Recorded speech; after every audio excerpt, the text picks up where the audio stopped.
I'm David Taylor, and I'm here to do a book talk on Drive by Daniel H. Pink.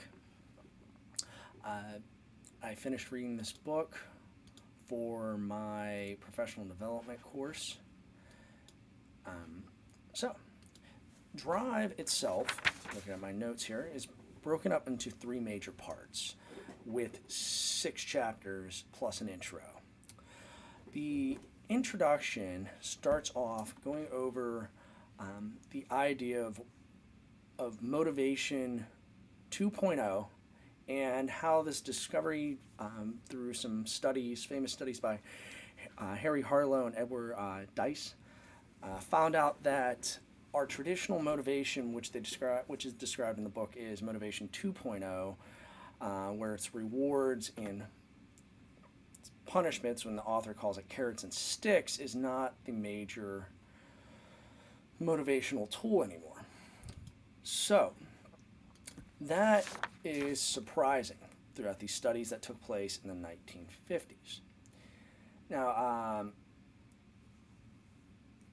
there ends up being this mismatch between what science knows and what business is doing through these studies.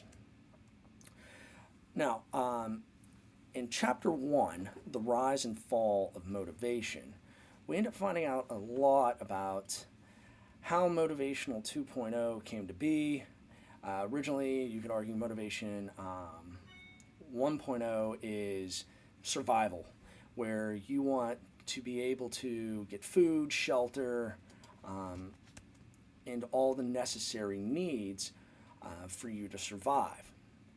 And then our second drive, which is what is considered motivation 2.0, is the response to rewards and punishment. Okay, and the book starts talking about the third drive, which now is called motivation 3.0, which is this intrinsic motivation. Okay, now, and it talks about how through the rise of like industrial revolution and older systems that were in place for hundreds and hundreds of years were very necessary to have motivation 2.0 because you wanted order and etc. And then, like I said, with the industrial revolution, you have people actually moving forward, and this is very systematic. Now, in chapter 2, we look at the 7 reasons why we end up not wanting this. And these are called the carrot and the sticks. Now, 7 deadly flaws of the carrot and the sticks. They can extinguish intrinsic motivation. They can diminish performance. They can crush creativity. They can crowd out good behavior. They can encourage cheating, shortcuts, and unethical behavior. They can become addictive. They can foster short-term thinking. And that is in chapter 2A, focuses a lot on that. Now, in chapter 2A, in the special circumstances, now, carrot and sticks aren't all bad. They can be effective for basic routines and rules, but they just they have little intrinsic motivation, but their foundation of them are actually helpful. Basically for non-routine tasks that don't take up a lot of time or long goals. They're short motivations. They can be useful. And then the book goes into 2 types of people, type I and type X in chapter 3. And motivation 2.0 is depended on and fostered by this intrinsic behavior, which is type X. And motivation 3.0 depends on intrinsic behavior in type I. So you have this constant extrinsic and intrinsic behavior, where extrinsic you're focused on rewards, but this is so outdated, and punishment, where intrinsic you're concerned about inherent satisfaction. You want people to be very excited about what they're doing, and this creativity blossoms. Now, with that being stated, you need to have all your basic needs being required. Like, for example, you have to have a good salary. or a salary that allows you to have a strong base. If you don't have this base, it's hard to move into a successful type I or motivational 3.0 in general. All right. Now, in part 2 of the book, we start looking in Chapter 4, autonomy, Chapter 5, mastery, and Chapter 6, purpose. Now, autonomy is the desire to direct our own lives. Our default setting is to be autonomous and self-directed people. Now, where companies who start allowing people some autonomy and creativity, and the book gives some examples of like 3M gave up part of their company's time, and this was at the middle of the 20th century, where people could work on their own things that they chose a certain percentage a week. They ended up being able to create the Post-it note, for example. And a lot of companies have moved to this, like Google, for example, and it gives 20% of their week now, and that's how we ended up with Gmail, which Gmail is a wonderful tool. But people have this autonomy to do what they need to. Now, Chapter 5 moves into mastery, make progress and get better as a whole. Under 2.0, mastery is just compliance. In 3.0, it's engagement. And the author starts talking about flow, this optimal experience when challenges are matched to our ability. It's a mindset. Mastery is tough, it's painful, but you have to give that effort, and they've done studies that are showing just grit with, for example, gentlemen and women who go to West Point. They just suck it up and they get through it, and they have that goal and that putting that practice in trying to get better, and just continuously being engaged and desire to go on.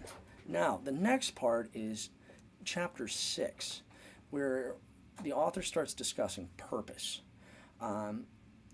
Purpose, the yearning to do what we do in the service of something larger than ourselves. This, in Motivational 3.0, purpose maximization is taking its place alongside profit maximization as an aspiration and a guiding principle.